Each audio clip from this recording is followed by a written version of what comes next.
आपल्या महाराष्ट्रात पक्ष बदलणाऱ्या नेत्यांची काही कमी नाहीये। मागच्या भागात आपण अशाच काही सातत्याने पक्ष बदलणाऱ्या नेत्यांविषयी जाणून घेतलं होतं।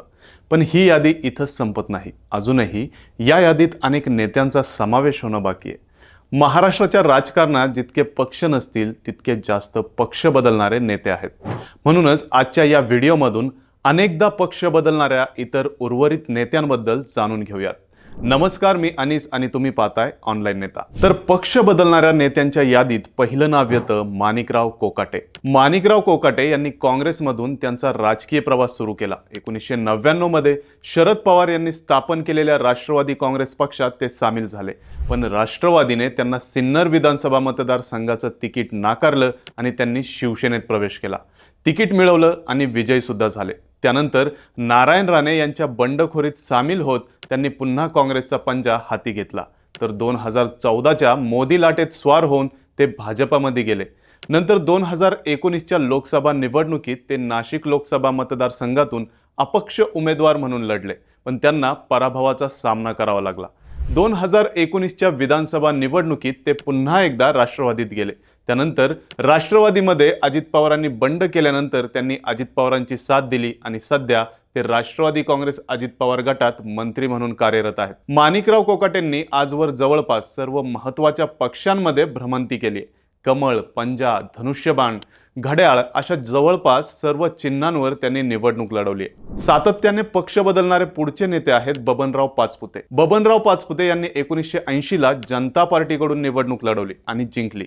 1980 आणि 1985 असे 2 टर्म ते जनता पार्टीकडून विधानसभेवर आमदार होते। त्यानंतर 1990 ला ते जनता दलकडून विधानसभेवर निवडून गेले। तर 1995 मध्ये त्यांनी काँग्रेसच्या तिकिटावर निवडणूक लढवली होती। पुढे काही काळ बबनराव पाचपुते यांनी कोणत्याही पक्षासोबत न जाता अपक्ष राहणं निवडलं। त्यानंतर बबनराव पाचपुते यांनी राष्ट्रवादी काँग्रेसमध्ये उडी घेतली, पण राष्ट्रवादी काँग्रेसमध्ये सुद्धा ते फार काळ टिकले नाहीत। पुढे ते भाजपमध्ये सामील झाले। जनता पार्टी, जनता दल, मग काँग्रेस, मग राष्ट्रवादी काँग्रेस आणि अखेर भारतीय जनता पार्टी असे एक ना अनेक पक्ष आजवर बबनराव पाचपुते यांनी बदललेत। तिसरे आहेत दिलीप सोपल।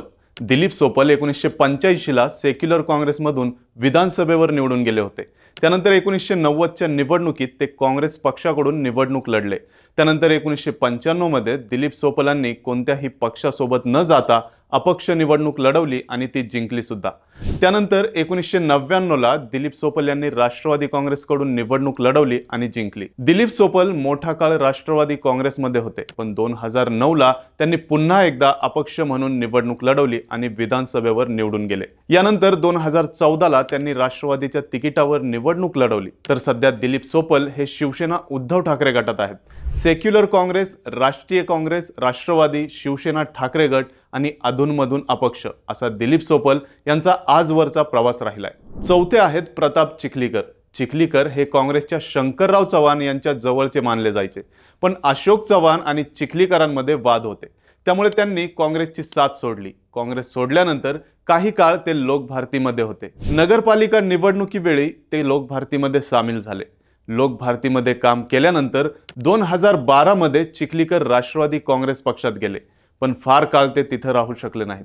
त्यामुळे ऑगस्ट 2014 मध्ये चिखलीकर शिवसेनेत सामील झाले, पण तिथून सुद्धा त्यांनी काढता पाय घेत भाजपला जवळ केलं आणि 2019 ची नांदेड लोकसभेची निवडणूक भाजपच्या तिकिटावर लढवली आणि अशोक चव्हाणांना पराभूत करत ती जिंकली देखील। पण कालांतराने अशोक चव्हाण यांनी भाजपमध्ये प्रवेश केल्यानंतर चिखलीकर भाजपमधून देखील बाहेर पडले, ज्याला कारण ठरलं तिकिटाचं। 2024 मध्ये लोहा कंधार विधानसभा मतदारसंघातून तिकीट मिळवण्यासाठी चिखलीकर राष्ट्रवादी काँग्रेस पक्ष अजित पवार गटात सामील झाले। पुढचे नेते आहेत लोकसभा खासदार संजय देशमुख। संजय देशमुख यांनी शिवसेनेमधून त्यांच्या राजकीय कारकिर्दीची सुरुवात केली। 1996 ते 1999 या काळात ते शिवसेनेमध्ये होते। त्यानंतर काही काळ ते अपक्ष राहिले। 2009 पर्यंत अपक्ष राहिल्यानंतर 2009 ते 2017 या काळात संजय देशमुख यांनी काँग्रेसचा झेंडा हातात घेतला। नंतर 2017 ला काँग्रेसचा हात सोडत त्यांनी भाजपाचं कमळ हाती घेतलं, पण फार काळ ते भाजपामध्ये टिकू शकले नाहीत। 2017 ते 2019 असा 2 वर्षांचा काळ भाजपासोबत घालवल्यानंतर त्यांनी पुन्हा अपक्ष राहणं पसंत केलं। सध्याचा विचार करायचा झाला तर एवढे सगळे पक्ष फिरून आल्यानंतर संजय देशमुख हे आत्ताच्या घडीला शिवसेना ठाकरे गटाचे खासदार आहेत। शिवसेना, मग अपक्ष, मग काँग्रेस, मग भाजपा, मग पुन्हा अपक्ष आणि आता शिवसेना ठाकरे गट, असा संजय देशमुख यांचा आजवरचा राजकीय प्रवास पाहायला मिळतो। पुढचे नेते आहेत एटी पवार म्हणजेच अर्जुन तुळशीराम पवार। अर्जुन तुळशीराम पवार तब्बल 8 टर्म आमदार म्हणून महाराष्ट्र विधानसभेवर निवडून गेले होते। कळवण मतदारसंघातून 7 वेळा आणि सुरगाणा मतदारसंघातून एकदा असे टोटल 8 टर्म ते महाराष्ट्र राज्य विधानसभेवर निवडून गेले होते। कळवण हा त्यांचा बालेकिल्ला समजला जायचा। 1978 ते 2009 यातील फक्त 1985चा अपवाद सोडला तर ते सलग या मतदारसंघातून विजयी झाले होते। त्यांचे पक्ष मात्र बदलत होते। एटी पवार यांची सुरुवात काँग्रेसमधून झाली। काँग्रेसमध्ये 2 गट पडल्यावर एटी पवार हे इंदिरा गांधींच्या काँग्रेसमध्ये गेले। मग 2 टर्म भाजपाकडून विधानसभेवर निवडून आल्यावर त्यांनी राष्ट्रवादीमध्ये प्रवेश केला। त्यामुळे त्यांचं नाव देखील पक्षांतर करणाऱ्या नेत्यांमध्ये घेतलं जातं। पुढचे आहेत पक्षांतरासाठी प्रसिद्ध असणारे राधाकृष्ण विखे पाटील। 1995 ते 2024 जवळपास 35 वर्ष राधाकृष्ण विखे पाटलांचं अहमदनगरच्या शिर्डी मतदारसंघावर निर्विवाद वर्चस्व असल्याचं पाहायला मिळतं। या 35 वर्षांच्या काळात विखे पाटलांनी अनेकदा पक्ष बदलले। कुटुंबाचा राजकीय वारसा पुढे नेत असताना विखे पाटलांनी काँग्रेसमधून राजकारणाला सुरुवात केली। त्यानंतर त्यांनी काँग्रेसचा झेंडा खाली ठेवत शिवसेनेचा भगवा हाती घेतला आणि राजकीय वाटचाल सुरू ठेवली। पण कालांतराने विखे पाटलांची पावलं पुन्हा काँग्रेसच्या दिशेने वळली। 1999 ते 2019 ते काँग्रेसमध्ये होते, पण 2019 मध्ये विखे पाटलांना भाजपाचं वेध लागलं आणि त्यांनी भाजपामध्ये प्रवेश केला। सातत्याने पक्षभ्रमंती करणाऱ्या विखे पाटलांनी मात्र त्यांचं शिर्डी मतदारसंघावरचं वर्चस्व कायम ठेवलंय। पुढचे नेते आहेत गोपीचंद पडळकर। वादग्रस्त वक्तव्य, सिनेमांमधील काम यासाठी प्रसिद्ध असणारे गोपीचंद पडळकर सध्या भाजपाकडून आमदार आहेत।